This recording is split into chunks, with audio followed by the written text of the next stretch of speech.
Bonjour à tous et bonne année et bonne santé à vous ainsi qu'à toute votre famille. On va faire ici aujourd'hui un bricolage un peu différent des précédents. En effet, je me suis équipé de panneaux solaires et je voulais vous faire part de quelques trouvailles que j'avais découvertes. Les panneaux solaires, le plus intéressant, c'est d'utiliser l'énergie qu'ils produisent plutôt que de la revendre.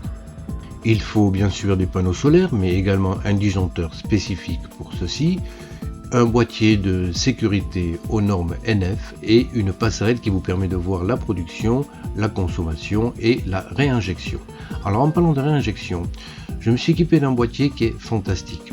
C'est le Emson PV, c'est un moniteur routeur pour panneaux photovoltaïques qui permet de réinjecter ce que produisent les panneaux vers une résistance et moi j'ai choisi un Cumulus.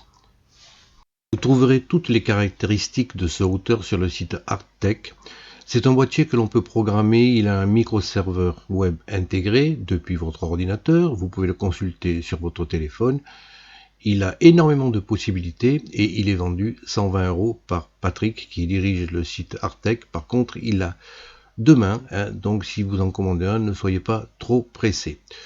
Vous allez ensuite dans le forum, au niveau du forum Bienvenue, vous allez trouver un sous-forum, faire un afficheur déporté. Vous allez ensuite en page 4 de ce sous-forum pour pouvoir télécharger le logiciel que je vais vous présenter ce soir, qui vous permet donc un affichage déporté de ce routeur. Alors ce routeur, je vous le rappelle, vous permet de récupérer le courant qui sera normalement réinjecté vers Enedis et de l'utiliser pour une résistance, que ce soit un moteur, que ce soit un Cumulus, enfin un radiateur. Ça vous permet ainsi d'utiliser le courant que vous produisez pour chauffer par exemple le Cumulus, c'est mon cas, c'est le cas que j'ai choisi, gratuitement, c'est-à-dire que si vos panneaux fournissent 1000 watts, votre Cumulus qui consomme 3000 watts ne sera chauffé qu'à 1000 watts. Il mettra plus de temps dans la journée, mais à la fin de la journée, vous aurez de l'eau chaude. Quand vous lancez ce petit afficheur, le compagnon, vous avez à l'écran la production des panneaux solaires, la recharge de votre Cumulus et la consommation actuelle de votre maison. Un bouton sur la droite vous permet de savoir si vous pouvez éventuellement mettre une machine en marche au moment que vous consultez cet afficheur.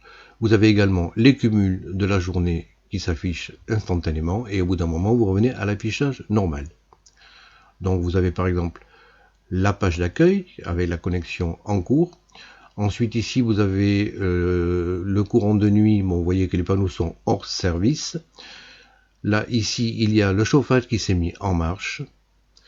Dans cet affichage vous avez une recharge du Cumulus nocturne, vous pouvez en effet déterminer des recharges nocturnes si votre Cumulus n'est pas assez chargé. Là on réinjecte. Vous avez ensuite les cumuls consommation, panneaux, injection et Cumulus. Et voilà divers affichages qui se modifient au fur et à mesure des possibilités de ce que vous donnent vos panneaux. Je vais vous montrer ici comment faire cet afficheur déporté même si on n'y connaît rien du tout. En matériel, il va vous falloir un LiDiGo T-Display S3. C'est une carte de développement qui vous permet donc de développer, c'est-à-dire de faire ce que vous souhaitez. Cette carte possède un microprocesseur ESP32 avec un écran de 19 pouces couleur d'une résolution de 320 x 70. Il y a deux boutons qu'on peut programmer, le Wi-Fi et le Bluetooth sont intégrés et la mémoire est intéressante.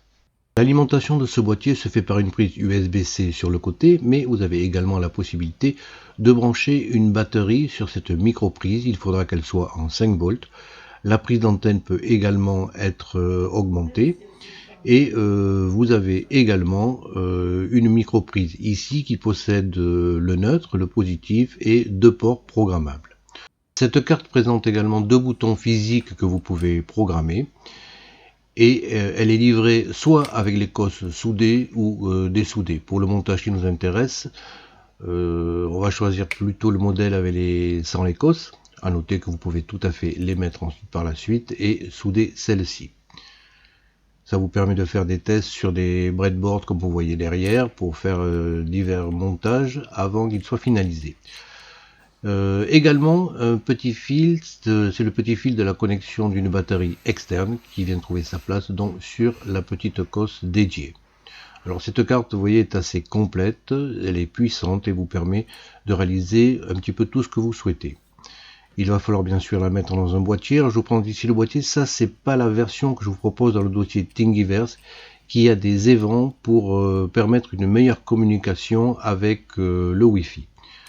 On va l'insérer dans le boîtier et mettre un couvercle. Alors c'est pas non plus le couvercle définitif. Le couvercle définitif permet en effet d'être fixé sur une cloison et le boîtier vient s'enficher dedans. En ce qui concerne le logiciel de programmation, on va utiliser Arduino. On peut programmer cette carte avec du Python, du C++, mais la plateforme Arduino est très facile d'utilisation. Vous téléchargez le programme qui correspond à votre machine, vous pouvez faire une contribution à l'équipe qui développe ce logiciel et qui est en constante évolution, ou uniquement le télécharger et vous l'installer. La deuxième chose ensuite à télécharger sont des outils pour programmer cette carte de développement. Alors, je vous donne l'adresse du GitHub qui permet d'avoir des explications sur la façon de le programmer. Vous téléchargez simplement tous les fichiers en appuyant sur le bouton vert et vous téléchargez le fichier compressé. Ce fichier compressé, une fois que vous l'avez sur l'ordinateur, on va bien sûr le décompresser. Ceci fait, vous vérifiez que effectivement tous les fichiers ont été dézippés correctement. Vous reprenez ensuite ce dossier complet, vous faites un copier, et lorsque vous avez installé Arduino, dans Documents, vous allez avoir un dossier Arduino. Dans ce dossier Arduino, vous recherchez le dossier Librairie, et c'est dans ce dossier que vous allez copier le fichier que vous venez de télécharger pour programmer cette carte. Ensuite, deuxième étape, dans ce dossier que vous avez copié, vous allez chercher Librairie et vous prenez le dossier TFT-ESP. Vous le copiez également et vous venez le remettre en copie dans le dossier Librairie. Voilà, c'est toutes les manipulations qu'il faut faire pour programmer cette carte. Vous vérifiez que vous avez vos deux fichiers. Effectivement, tout est OK, on va pouvoir y aller. Il va falloir maintenant préparer le logiciel Arduino pour pouvoir utiliser cette carte. Vous avez un bouton ici carte, mais elle est encore trop récente, donc elle n'est pas disponible. Alors ne soyez pas inquiets, c'est très facile, vous suivez les étapes.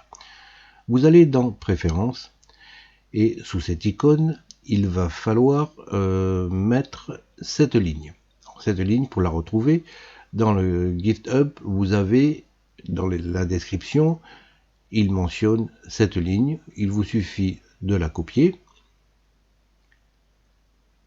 et vous venez la coller dans Arduino. Je l'avais déjà fait précédemment, vous la collez et c'est terminé. Vous validez. Ensuite, la carte, quand vous la branchez sur l'ordinateur, va pouvoir être lue et utilisée. Vous allez sur SP2, vous cherchez la première ligne qui correspond à la carte S3 et il va falloir faire des réglages. Alors, je vous fais défiler tous les réglages nécessaires pour que votre carte fonctionne parfaitement sur l'ordinateur et une fois que vous aurez lancé le programme, elle pourra être entièrement autonome. Vous respectez tous les réglages que vous voyez à l'écran, il n'y aura aucun problème par la suite. Alors cette étape là est importante et il faut qu'elle soit faite correctement pour qu'il n'y ait pas de problème ensuite dans la programmation et dans l'utilisation. Alors toutes ces étapes sont bien sûr indispensables et si vous ne connaissez rien en programmation, ne soyez pas inquiets. On va regarder en détail tout ce qu'il faut faire pour pouvoir recréer chez vous cet afficheur sans aucune difficulté. Précédemment, on a installé des fichiers dans les bibliothèques, dans Library.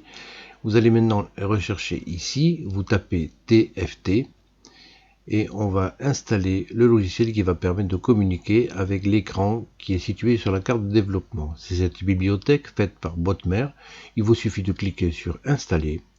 Et voilà, c'est terminé. On a fini avec tout ce qui était paramétrage pour utiliser cette carte. Bon, maintenant on va prendre cette carte. Alors la mienne est installée à la cuisine. Ça sert en effet surtout à ma femme pour savoir si elle peut lancer un lave-linge ou une machine à laver la vaisselle. Vous venez près de l'ordinateur. On va connecter le module et vous le branchez sur votre PC. Maintenant, il va nous falloir récupérer le logiciel pour programmer cet afficheur déporté. Vous allez dans le forum, dans Bienvenue, faire un afficheur déporté. Et alors, si vous avez du mal à vous y retrouver, je vais essayer de mettre un lien pour le télécharger directement. Sous ces deux images, vous avez le fichier qui vous intéresse. Vous le récupérez, c'est un fichier compressé. Vous allez le décompresser. Voilà, tous les fichiers sont là. Et dans ce cas précis, il faut que votre nom soit compagnon. Donc vous effacez tous les caractères pour ne garder que compagnon. Ce dossier, vous allez maintenant le copier et vous allez le coller dans Documents, Arduino. Ces documents Arduino ont été installés par le logiciel Arduino, je vous rappelle. Votre fichier apparaît ici maintenant et vous double-cliquez sur le fichier qui est l'icône de Arduino. Le système va tout lancer. Il va reconnaître la carte, reconnaître le port où elle est connectée. Alors vous vérifiez quand même, une fois que vous avez installé, alors cliquez sur plus tard parce qu'il veut faire les mises à jour de bibliothèque, mais cliquez sur plus tard. Vous vérifiez que votre carte est bien la carte S3, sinon vous allez la chercher et vous vérifiez bien que le port de communication soit coché également. Bon, maintenant il va falloir que vous bossiez un peu, il va falloir rendre ça compatible avec votre système. Ne vous inquiétez pas, toutes les zones à modifier sont entourées d'astérisques. Il va juste falloir mettre le nom de votre réseau Wi-Fi et de sa clé de cryptage et les deux derniers chiffres de votre routeur Artec. Quand vous allez sur l'interface web du routeur Artec, vous voyez cette adresse. Une fois que vous avez fait ces modifications, descendez dans le programme et repérez les astérisques. Voilà, ici il y en a d'autres. Alors là, la prise part sur le côté gauche, mais si vous voulez que la prise parte sur le côté droit, il vous suffira à la place de ce chiffre de mettre 1. On descend encore. Alors les boutons par défaut, j'ai choisi le bouton du bas pour imprimer les cumuls, mais bon, il va falloir changer un petit peu cette partie. En fait, je ne validais que le bouton du bas, mais là, il est possible de valider également le bouton du haut. Je vais donc faire une petite modification.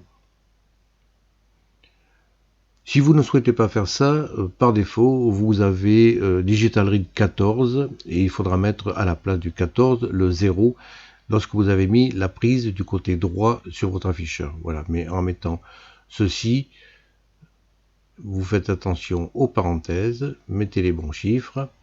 Voilà, là, si on fait ceci, il n'y a plus besoin de faire de modifications, donc on peut effacer toutes les astérisques. Voilà, si vous mettez la ligne comme vous voyez à l'écran, les deux boutons pourront être pressés pour afficher le cumul. Vous descendez encore à la recherche d'autres astérisques. Alors ici, cette partie, si votre chauffage est électrique, vous laissez ces lignes. Si votre chauffage n'est pas électrique, vous pouvez les supprimer. Ça fait apparaître une petite icône qui est sympa lorsque votre chauffage se met en marche. Voilà, c'est la seule modification que vous avez à faire, c'est terminé. Et il ne vous reste plus qu'à téléverser maintenant le programme sur votre module S3. Ça prend un petit peu de temps, il y a une compilation qui se fait au niveau du programme. Et ensuite le téléversement se fait sur le boîtier directement. Vous attendez un petit peu. Si vous avez respecté toutes les instructions, vous devrez avoir ça à l'écran. Une fois que c'est fait, votre écran devient noir pendant que le téléversement se fait et il se lance automatiquement. Vous avez l'écran d'accueil et au bout d'un moment, quand il a trouvé le réseau, il affiche les valeurs qu'il a trouvées sur le MSUN PV. Cet afficheur récupère les données du MSunPV, mais si vous avez un système domotique qui vous permet de les récupérer, il sera facile de modifier le programme pour récupérer les valeurs à afficher sur ce compagnon. Vous pouvez ensuite le débrancher de l'ordinateur et le mettre à sa place définitive. C'est quand même bien pratique de savoir si on peut mettre en marche ou non une machine, et puis vous avez tout le temps sous les yeux ce que produisent vos panneaux et ce que consomme votre maison. Pour ceux qui veulent aller un peu plus loin, voyons comment programmer ce module avec l'Arduino. Dans cette partie-là, on va mettre des constantes qui seront utilisées dans tout le programme. Il y a une sous-routine setup qui ne sera lancée qu'une seule fois à l'initialisation du programme, et une routine loop qui sera lancée en boucle pendant toute la durée du programme. Bon, j'ai tapé quelques lignes pour voir comment fonctionne cet écran.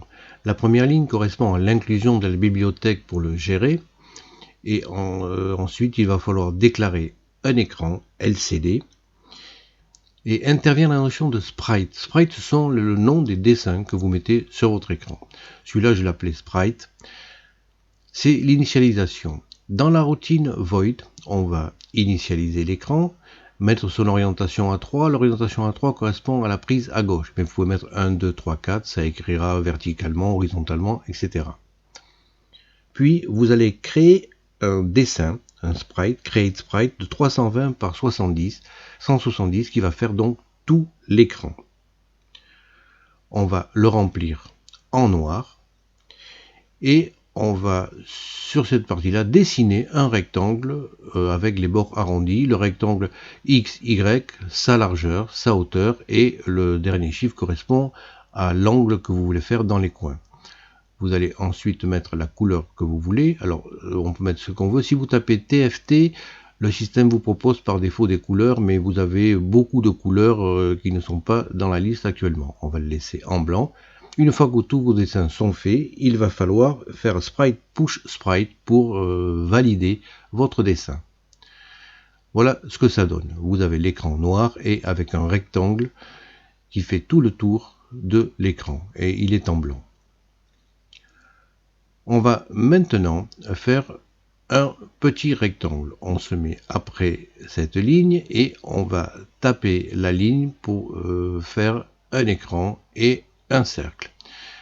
La ligne pour faire le rectangle est fil rectangle. Vous mettez X, Y, sa largeur, sa hauteur et sa couleur. Ici, on va le faire en rouge.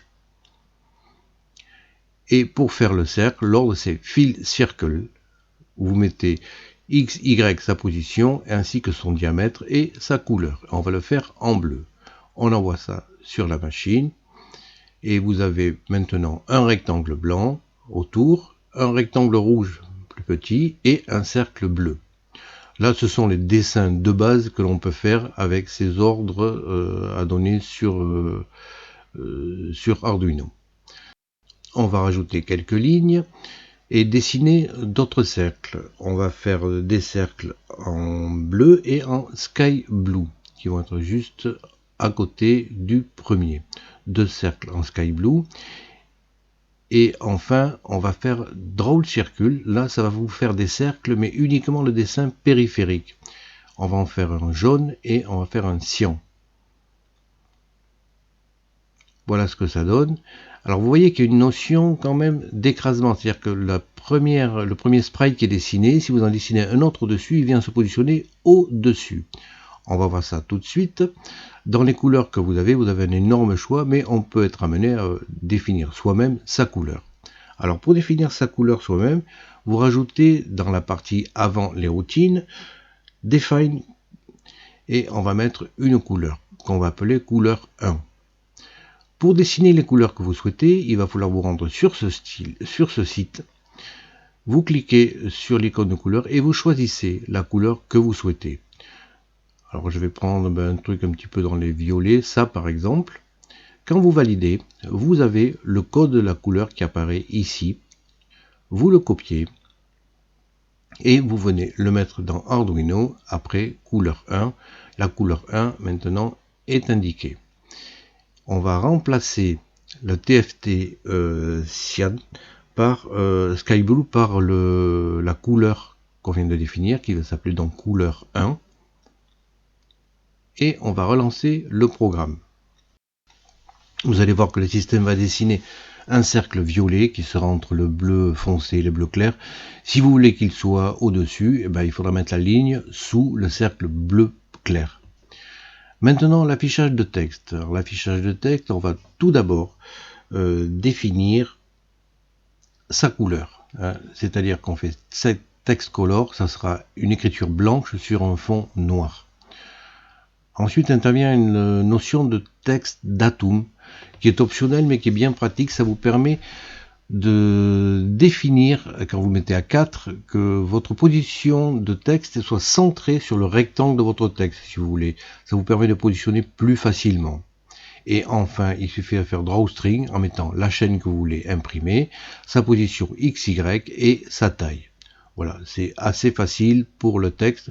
Il y a une notion de police qui intervient, mais que vous pourrez découvrir dans le logiciel qui fait la gestion du panneau final. Vous pourrez le détailler, je l'ai largement commenté.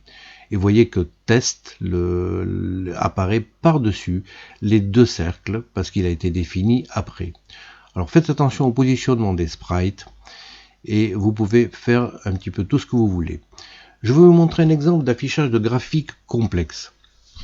Alors par graphique complexe, j'entends des graphiques comme ceux qu'il y a un petit peu sur l'afficheur. Vous allez sur ce site par exemple, où vous avez des graphiques de très bonne qualité. Tiens, mais je vais prendre une île. Vous cliquez dessus et on va choisir le dessin. Voyons, je vais prendre. On va prendre ce bateau. Voilà. Vous le sélectionnez. Vous le faites afficher. Je vais prendre une définition de 96 par 96 et il vous suffit de faire clic droit dessus pour le copier. Maintenant qu'il est en mémoire, vous allez lancer Paint et on va le coller dans Paint. On agrandit un petit peu pour s'assurer que tout le bord de votre image soit bien noir, qu'il n'y ait pas de blanc autour, c'est le cas, et on va le sauvegarder. On va l'appeler par exemple plage et le type de graphisme vous allez choisir JPEG.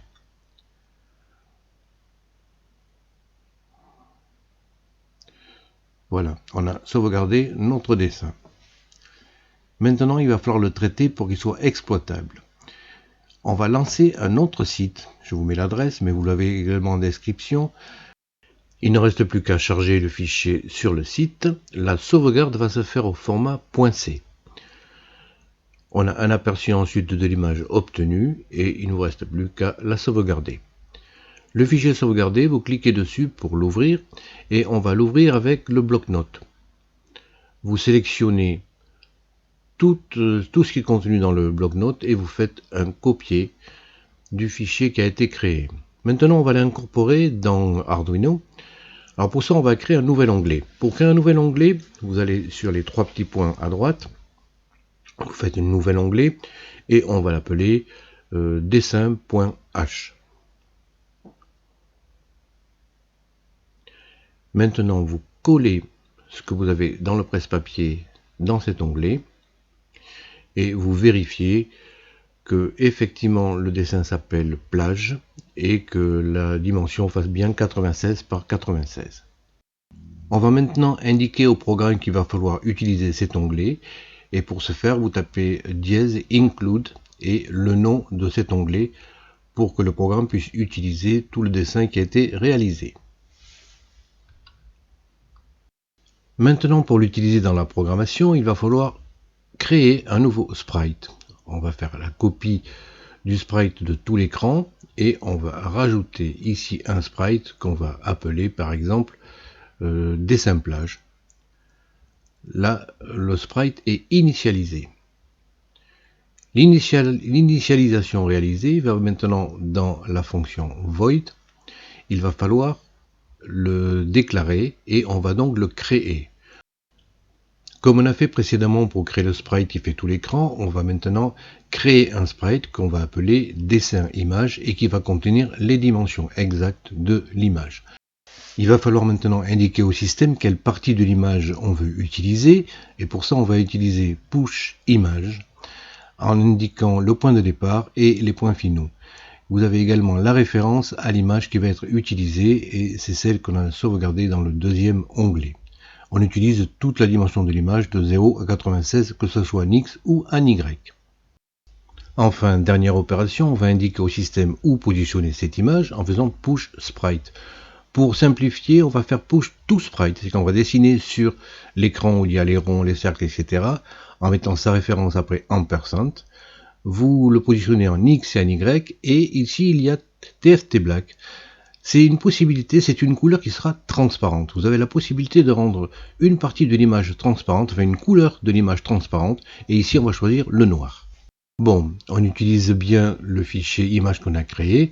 Maintenant, on va faire la compilation, et voilà ce que ça donne. Alors là, vous voyez que l'image, bon, elle n'est pas terrible. Il y a un autre réglage qu'il va falloir faire avec les images comme ça qui sont en plusieurs couleurs. Et ça va être la fonction setSwapByte. Une fois que votre image a été créée, il vous suffit de taper dessimplage setSwapByte pour que l'affichage soit correct sur l'écran. On refait la compilation et là vous voyez que l'image est parfaite. Je vais vous le montrer d'un petit peu plus près parce que là peut-être que vous ne voyez pas bien les couleurs. Mais ce système vous permet donc d'afficher une image en effaçant une couleur au choix dans celle-ci pour qu'elle soit complètement transparente quel que soit le fond. Voilà, j'en ai terminé. Alors beaucoup d'informations qu'il va falloir digérer un petit peu. Vous regarderez le programme d'origine et qui vous permettra de comprendre comment il a été fait et vous pourrez le modifier parce qu'il est très largement légendé. N'hésitez pas à vous abonner à la chaîne. Ça me fait toujours plaisir d'avoir des abonnés nouveaux lorsque je publie une nouvelle publication. Et j'espère que vous pourrez faire des modifications et les partager avec tous les visiteurs du site. Je vous dis à la prochaine.